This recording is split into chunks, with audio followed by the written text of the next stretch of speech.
Okay, today, students, we're going to talk about prepositional phrases, and we're going to answer 3 essential questions, basically.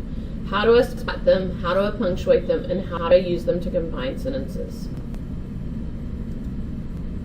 Prepositional phrases are really important to understand because they're going to take away some of the confusion. But you can't spot a prepositional phrase without knowing the prepositions.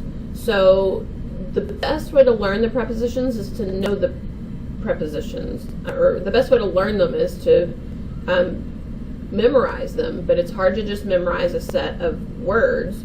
So what we've done is we've taken all the prepositions and we put them to the tune of jingle bells, and we also alphabetize them. So if you look at this list, you'll notice that they're in alphabetical order. So as you're working today and as you're working on your assignments, you can always refer back to this because they're easy to spot because they're alphabetically arranged. So don't freak out. Your teacher's going to sing this song with you, but and probably make you sing it a few times. Some of you may know this from elementary school. God bless your teacher if you do.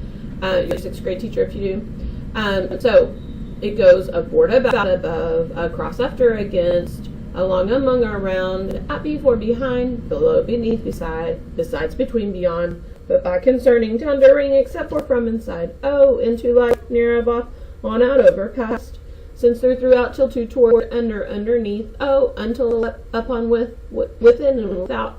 Now I know my prepositions, that there is no doubt. It's a really simple song. It feels kind of silly. But if you practice it, you'll remember them. And when you remember them, it makes it easier to spot them. And if you can spot them, you can get rid of them. So let's talk about how do we spot them. You have to know the prepositions. So it's imperative that you learn the prepositions. The very first step, one of the things that we use all the time is called Stevenson's grammar. The first thing that you're going to do is you're going to star the to. And you do this is special because sometimes to is a preposition, but sometimes it's followed immediately by a verb, and then it's not a preposition. So to is kind of a tricky one. You're going to P the preposition. So you're going to put a P on top of the preposition, literally. You're going to put an in. You're going to in the noun. You're going to in the noun that follows the preposition. That's also sometimes called the object of the preposition. Object of the preposition is a big mouthful.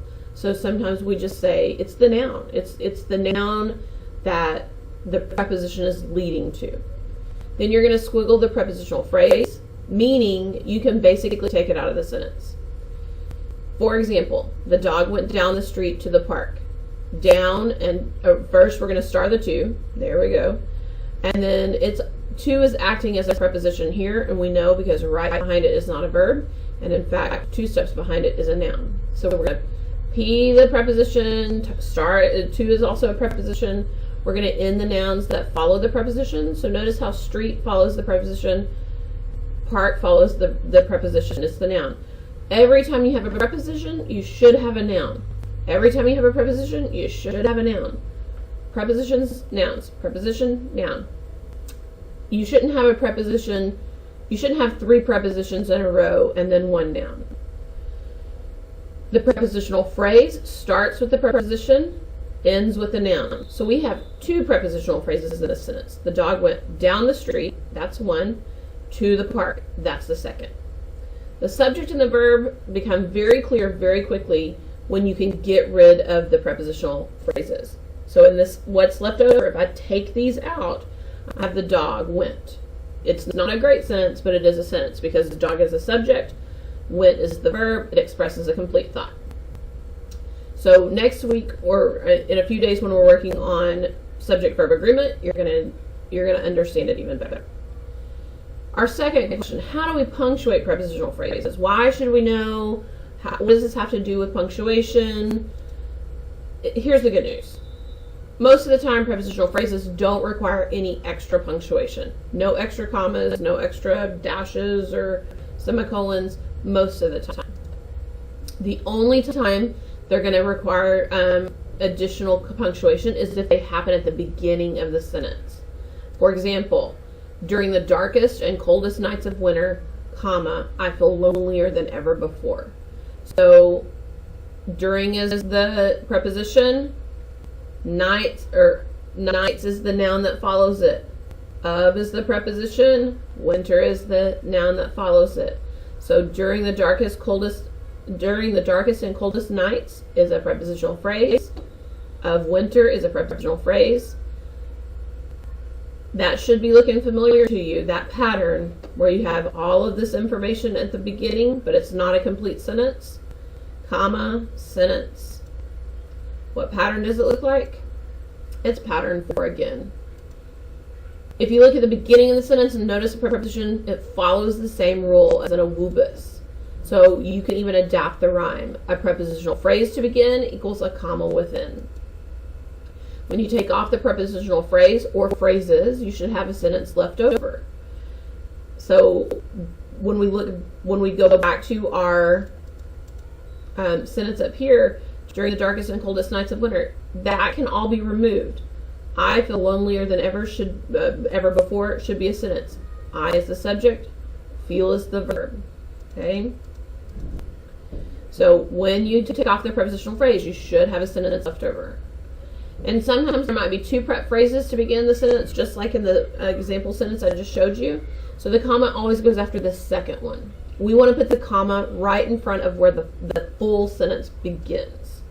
So in the heat is a prepositional phrase. In is the preposition. Heat is the noun. Of the moment. Of is the preposition. Moment is the noun. So in the heat of the moment, it goes behind the second prepositional phrase, because everything after the comma right here should be a complete sentence. It's never a good idea to make a big decision. It is our subject, and it is, that's what this little word stands for, is actually the verb. So if I took off in the heat of the moment, I should still have a sentence left over. This is my opener, comma, sentence. That's why the subject is never within the prepositional phrase. That's going to help us next time in a couple of days when we start talking about subject-verb agreement. So how to use them to create or combine sentences. This is our third use. This is that highest level use of a grammar structure. We want to know how can we use these to create good sentences or to use them to combine sentences, like on the STAR test. So the boy ate an ice cream cone. If that's my starter sentence, I can add a prepositional phrase basically anywhere. I can say near the trash can, comma, prep phrase to begin, comma within, the boy ate an ice cream cone. I can say near the trash can at the zoo by the monkey house, comma. I have 3 prepositional phrases. Near the trash can, at the zoo, by the monkey house. It doesn't matter how many prepositional phrases to begin, it always goes the last one after, or the comma goes after the last one, sorry. The boy with the red hair in the green shirt, there's another 2 prepositional phrases. Ate an ice cream cone in the heat of the day. There's another 2 prepositional phrases. I could go on forever just making my sentence longer and longer and more clear with these prep phrases. It tells me where he is, where he is, what does he look like, what is he wearing, when is it happening, when is it happening. So the prepositional phrases can tell us a lot of detail, they can add a lot of detail, but if you notice, the words in black are my original sentence. The boy ate an ice cream cone. So if I take out every other prepositional phrase, I still have this up here. The boy is my subject, ate is my verb. My favorite basketball player is Steph Curry. I can also take the, let me back that up. So, I can also use them to combine sentences. So I always struggle in English class. If I started with this sentence, and then someone else gave me this sentence, I struggle with concepts like sentence combining. I don't need to keep saying I struggle. Yes, technically you could combine them with pattern 1, a comma, fanboy. You could combine them with a woobus. But we could also just combine them by keeping it short and simple. Keep it short and simple. Okay, K-I-S-S. And so I take just the thing I need from the second sentence, right here, and I just add it on with a preposition. I always struggle in English class. Notice I even have a prepositional phrase here with concepts like sentence combining. I just take the important piece of each sentence and I combine it.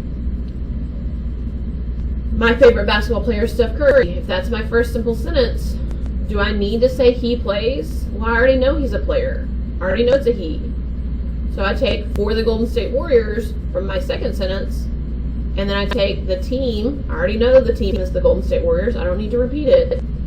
And I'm gonna take just the prepositional phrases in California, and I'm gonna put all of that together so that now instead of 3 separate sentences, 3 short separate sentences, I have one long, good, meaty sentence that gives me all the information I need in one sentence.